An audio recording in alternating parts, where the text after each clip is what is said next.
Hey, I am Allegra Stein, and welcome to another installment of Ideas for Coaches. My hope is that something that I have to share here today helps you on your coaching adventure. I am an activator. I love to help coaches get into action. I believe that we learn through doing. So listen today for an idea that may give you an insight and a spark of inspiration to go take the next step. And if you would like some personalized support with me on your own coaching journey, consider checking out the weekly support group that I run for coaches. It's called the Campfire. All the details are down below. Your first one is free. You can come as many times as you need in a month. I try and keep it super affordable, but super actionable and personalized, and I think you'll find it really helpful. So in the meantime, I'm going to share with you some ideas today that surfaced this past week that I think could be really helpful. The first is consider creating a local coaching practice. The niche that you fill in your coaching is the role that you play in your community. It's something that's going to evolve over time. It's going to deepen like, a marinade as a result of practice and experience.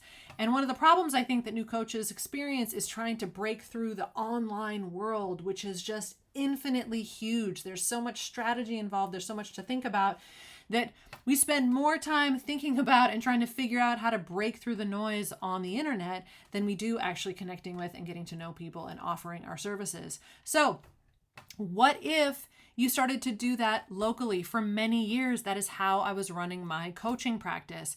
I know this is not accessible for all of you, depending on where it is that you live, but I suspect that most people watching live within a reasonable distance of some kind of community, a town, a city, a village. If you've got some shops, maybe a library, a chamber of commerce, a small coffee shop, maybe a bookstore, you have what it takes to start fostering some local connections. You could host a free workshop in the library. You could offer a weekly drop-in office hour at the local cafe. You could likely find some networking or chamber of commerce events to just start showing up at and getting to know people and practicing telling them what it is that you do. It takes practice and putting the reps in. And I think turning your attention towards what you can do locally will give you a lot more traction and a lot more experience more quickly than what you're going to find trying to navigate just the void that can be the internet and building an online business. Let that come later. The second idea that I have to share with you is just a perspective that I invite you to consider, that who you are in your coaching sessions, the way you show up for your clients, the way that you structure your partnerships is different than how you will want and need to show up as the leader of your coaching business. You will likely wear different hats in each space, and this is so important.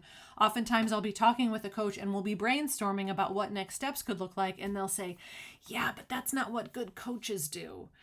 And it's really important to remember that in that moment, we're not talking about what happens in your coaching session, although we can play with that. I do enjoy kind of getting really creative and a little bit rebellious around what actually can happen in a coaching session.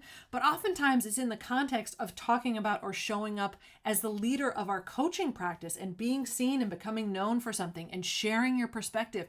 Give advice, let people know who you are in your work. It's going to look more directive than the posture you might hold in your coaching partnerships, which are likely more facilitative and client driven. So that's just a difference that I invite you to keep in mind.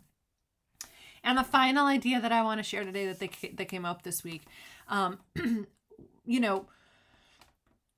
let's say you woke up today and you had an email in your inbox and it was like, congratulations, you've been certified in this coaching tool, whatever it is, some tool, some modality, some school, some certification. And you're going, okay, I'm a coach now. And you're just sitting here. You're watching this video, you're poking around online. You're like, well, where do I begin? What comes next? And if you want to take ownership of your coaching practice, meaning if you want to be the person who creates your own clients, you want to have your own coaching shop. Remember, that is a different project than being a coach. Wanting to run your own coaching practice is different than wanting to be a coach. But let's say you decide you want to do that. You want to head into that journey.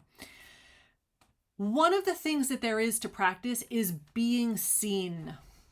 And sharing your perspective, doing what I'm doing right now. I am recording a video telling you ideas that I've had about this industry. And when it's done, I'm going to publish it on YouTube. And some people are going to see it and a lot of people aren't going to see it. But when I talk with coaches at the beginning of this journey who are thinking about stuff like this, well, maybe I'll start a YouTube channel, or maybe I'll record a podcast if you're more of a more auditory. Maybe you want to start writing blog posts. A big question is like, well, what if no one sees it? I don't want to publish it if no one's going to see it. But in that case, I invite you to consider the life of a busker. You know, a busker is a musician who usually goes out and plays their music in public spaces. And if you've ever seen a musician performing in a public space, on the corner, in a park, in a subway station, you get the point. They will play even if no one is standing there. They will show up and perform their music even as people walk by and no one is paying attention. Because the attitude is, I'm going to show up and play even if no one is listening. And in fact, the only way this is going to work is that I've got to start playing first before the audience is going to start to grow to listen to me. So you can kind of be sitting there going, well, I'm not going to do this if no one's going to listen. That's the attitude of like, I got to build the audience before I start singing. And I'm going to suggest, what if you started singing before the audience was even there? What if you started creating a body of work, a body of your ideas and perspectives and stories and lessons you have to teach before there's anyone there to listen to it? Because I'm going to tell you what, you have no idea who's hearing it. I have no idea who's going to watch this video. There are people who are going to watch this that I will never, ever hear from. It may have impact in a year. It continues to happen that people reach out and reference things that I created long ago, and they're like, oh my gosh, this was so helpful. So consider creating even if you think that no one's going to hear it. There is value to showing up and expressing yourself. There is value to practicing using your voice to express an opinion, a thought, something you want to teach or share. And I invite you to share it, even if it feels like no one's going to hear it on the other end, because you never know what could happen. All right. Thanks so much for listening. I hope these have been helpful. Feel free to pass this video along if there are coaches that you know who could use the help. I invite you to share it. If you're not yet on my email list, I send the link out to these videos every week. So if you want reminders, you can sign up for that below as well. And again, if you're looking for some one-on-one support with me, I would love to meet you and have you at Around the Campfire, which is, again, the weekly support group that I host for coaches. And I hope to see you at the next one. But until then, I wish you well. Talk again soon.